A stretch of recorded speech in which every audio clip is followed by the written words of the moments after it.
In this video, I'm going to show you how to represent a linear inequality using a number line. So here we want to represent each of these following inequalities on a number line, starting with this inequality right here, x is greater than 1. Alright, so for x is greater than 1, we want all the numbers that are more positive than 1, that are bigger than 1. So that means we want all the numbers that are to the right of 1. But we don't want to include 1 itself, because 1 is not greater than 1, 1 is the same as 1. So we'll draw an open circle at 1 to indicate 1 is kind of where we're starting, but we're not including 1 actually.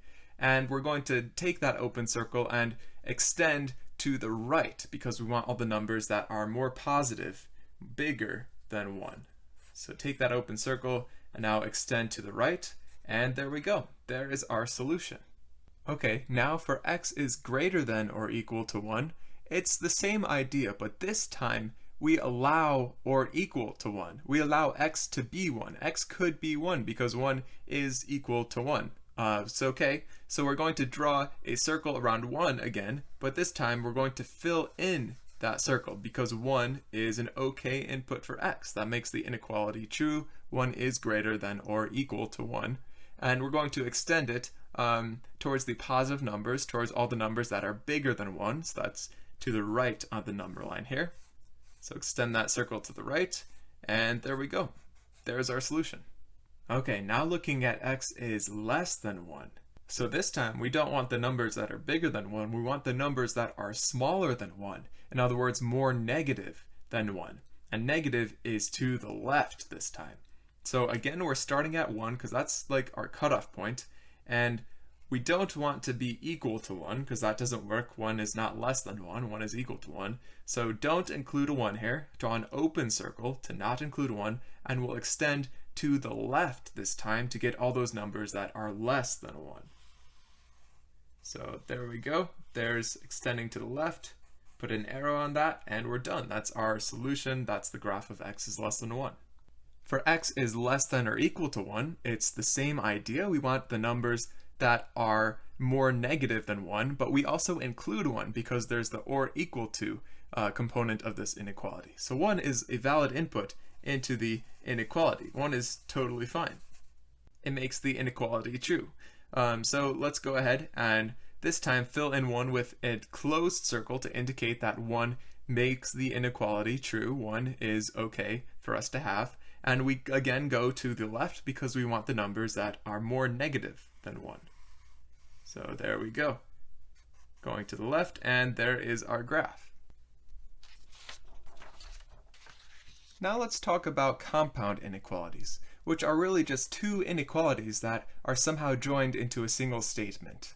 So first of all, let's look at this compound inequality. 1 is less than x is less than 4. And let's turn this into a graph on the number line. So 1 is less than x is less than 4. That is a compact way to say just 1 is less than x and x is less than 4. So the solutions to this compound inequality, the solutions have to satisfy both of these component inequalities. X has to be greater than 1 and it also has to be less than 4. So when we graph this, we can think about graphing each of these component inequalities individually, but we just want to find where the solutions overlap. Alright, so first one, x is greater than 1. How do we graph that? Well, we just put an open circle around 1 because x is not equal to 1, x is just greater, and greater tells us that we extend it in the right direction, in the more positive direction. Now let's not extend this all the way. Let's just extend it a little bit to give us an idea of which way we are extending. So we're extending this way, but we're probably going to have to stop extending it where this second component inequality stops being true. Now let's think about graphing that second component inequality. X is less than 4. So now we're starting at 4, open circle again, since we don't want to let x be equal to 4. And then this time we're going less than 4, so to the left, towards a negative direction, so going this way. Okay, and now where would these solutions overlap? Well, they would just overlap right in the middle between them. So there we go. That is the graph of our compound inequality. Okay, so that puts us in a good position to tackle this next inequality. -2 is less than or equal to x is less than 3. Let's just break that up into an AND statement. So -2 is less than or equal to x, and x is less than 3. Let's deal with the first component inequality here. -2 is less than or equal to x. That really just means x is greater than or equal to -2. Alright, so let's draw at -2, we'll put a circle, and since equality is allowed, we'll fill in that circle. And greater than or equal to -2, greater than means we're going to the right, towards the more positive direction. So shade a bit going that way, and then we'll have to look to the other inequality to tell us where to stop. Other inequality is x is less than 3, so put a circle around 3, open circle this time since we're not equal to 3, and x is less than 3 means we're going to the left, less than to the left towards the negative side. Okay, so that's going this way, and then where these solutions would overlap is just the space in between them. So there we go. There is our solution. There's our graph to the compound inequality. Alright, so these first two examples were AND statements, but now the next two examples are OR statements. And the difference between AND and OR is whereas AND meant you had to find where the solutions overlap, OR means you just take both solutions. Either one could be satisfied. So we just have to find the individual solution graphs and just overlay them. So first of all, x is greater than or equal to 1. Let's go ahead and draw that. So put a circle around 1, and greater than or equal to means we shade in the circle, and greater than means we go to the right towards the positive direction.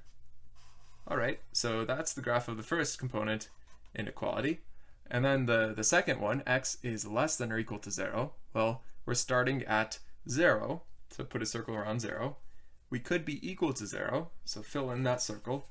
And we're less than or equal to 0, so go to the left. And we just graph that, and then we're done. There we go. Moving on, let's graph x is less than or equal to -1/2, or x is greater than 3/2.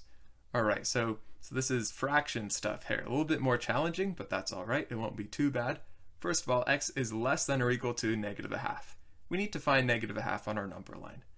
Okay, so where is that on our number line? Well, -1/2, that means we're in the negative section, so we should be to the left of 0. And -1/2 is halfway in between 0 and -1, so it's got to be this. This is -1/2 right there. So let's put a circle around that. And x is less than or equal to -1/2, so fill in that circle because equality is allowed. And less than, so that means we go to the left. So there's the graph of that component of the inequality. And then the next component, x is greater than 3/2. Ooh, 3/2. How do we find 3/2 on our number line here? I think the easiest way is to interpret 3/2 as a mixed number. We can write that as 1 and 1/2.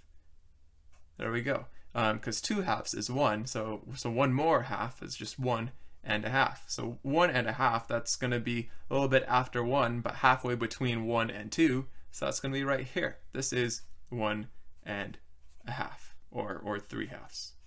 Alright, so this is the location for our next circle. And this is strictly greater than 3/2. So we don't want to fill in that circle, we just want to go greater than to the right. So here we go, to the right. There we go, we've got all the graphs of the compound inequalities. Now we know how to convert between inequalities and number line representations. And in the future, we'll also learn how to write inequalities using interval notation.